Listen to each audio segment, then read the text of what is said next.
के संघ परिवार में भी एक आरएसएस ने मुस्लिम राष्ट्रीय मंच बनाया। मुस्लिम राष्ट्रीय मंच बनाकर उत्तर प्रदेश के मुसलमानों के पास जाकर उनसे कहते हैं कि आप क्यों लड़ना चाहते बीजेपी से, क्यों खामखा उनसे लड़ना चाहते हैं, आइए बैठकर बात कर लेंगे और इनको वोट डालिए। मैं उन लोगों से पूछना चाहता हूं आरएसएस से कि बताओ तुम्हारा जो ओथ है, जो आरएसएस के लोग जो कसम खाते हैं वो क्या है, बताओ क्या वो संविधान के मुताबिक है? मैं जानता हूं तुम्हारा ओथ क्या है, तुम बताओ उसको।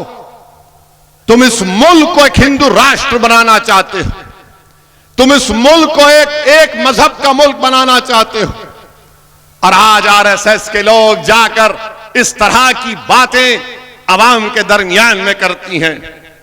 बताओ आरएसएस वालों, क्या यह बात सच नहीं है कि गोलवालकर ने नहीं कहा था कि हमारा जो तिरंगा है वो 3 रंग का है, वो शुभ है? क्या नहीं कहा था अपनी ऑर्गेनाइजर मैगजीन में? क्या आरएसएस ने नहीं कहा था कि अंबेडकर का बना हुए संविधान को हम नहीं मानते, मनुस्मृति को मानते हैं? ये डॉक्यूमेंटेशन है। क्या गोलवालकर की किताब वी द पीपल डिफाइंड में नहीं लिखा गया कि मुसलमानों पर, ईसाइयों पर, कम्युनिस्टों पर भरोसा नहीं किया जा सकता? आज हिंदुत्व की बात कर रहे, हिंदुत्व का डेफिनेशन कहां से आया बताओ? 1980 तक कोई एक आरएसएस का लीडर का एक बयान बता दो जहां पे लफ्ज हिंदुत्व इस्तेमाल हुआ। श्यामा प्रसाद मुखर्जी से दीनदयाल उपाध्याय से लेकर 1980 के जमाने में सावरकर की हिंदुत्व की लिखी हुई किताब को लेकर हिंदुत्व की बात रखी गई। हिंदुत्व के माने क्या है जो सावरकर ने लिखे? सावरकर ने अपनी किताब में लिखा कि हिंदुत्व के माने ही है कि वो शख्स, और मुसलमानों के बारे में सावरकर ने क्या कहा कि मुसलमान भारत को मदरलैंड और होली लैंड नहीं मानते, इसीलिए ये इनका मुल्क नहीं है। ये हिंदुत्व के माने सावरकर ने अपनी किताब में लिखे। और ये लोग बात करते हैं कि सुप्रीम कोर्ट के चीफ जस्टिस जे.एस. वर्मा ने यह बात कही। Justice JS. वर्मा ने सावरकर की किताब का हवाला नहीं दिया, मैं दे रहा हूं, मैं दे रहा हूं। पूछो इस पर इनकार कर सकते क्या तुम? मेरे अजीज दोस्तों और बुजुर्गों, ये बात हम सामने रखते हैं तो हम पर तनकीद शुरू हो जाती है, हम पर इल्जामात की बौछार शुरू हो जाती है। मैं हिंदुस्तान के, भारत के नेशनलिज्म को मानता हूं।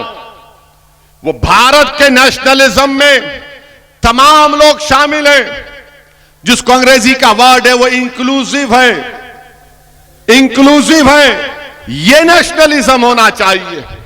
बल्कि मुझे याद आ रहा है कि मोहम्मद अली जौहर रहमतुल्लाह अलैह से जब पूछा गया, बरतानिया में अंग्रेजी में पूछा गया कि मोहम्मद अली जौहर तुम नेशनलिस्ट हो क्या, तो मोहम्मद अली जौहर ने कहा था कि मैं नेशनलिस्ट नहीं हूं, मैं सुपर नेशनलिस्ट हूं। हम मुसलमान सुपर नेशनलिस्ट हैं, मगर हम इंडियन नेशनलिज्म को मानते हैं।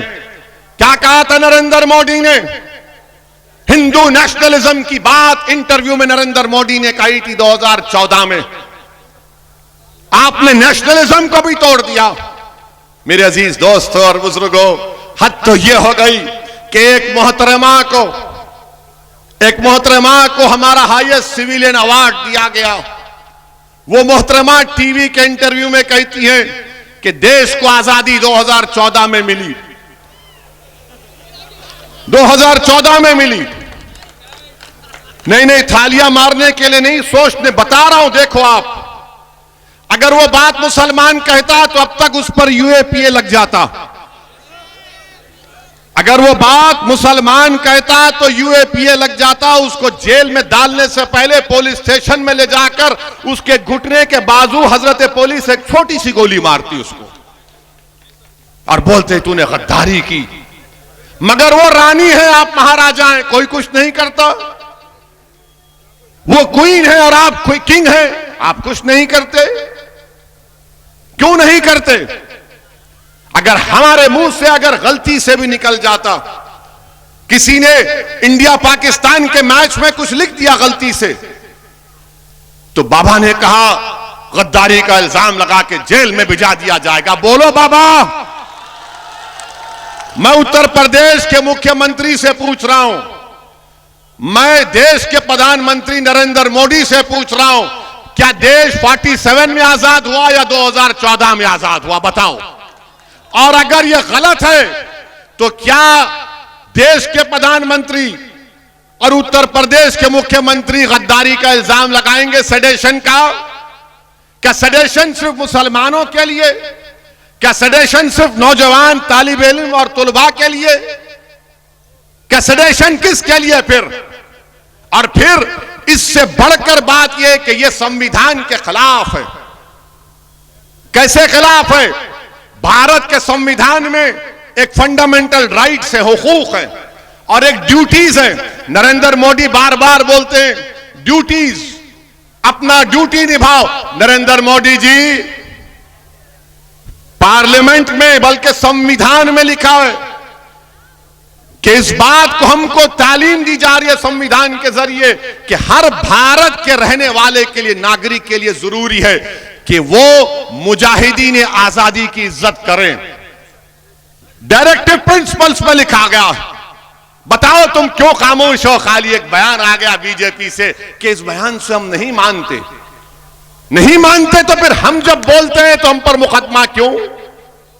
हमको भी कहो कि तुम्हारी बात को नहीं मानते, मगर तुम जो चाहे मन घड़क बातें अनाप शनाप बकते रहोगे।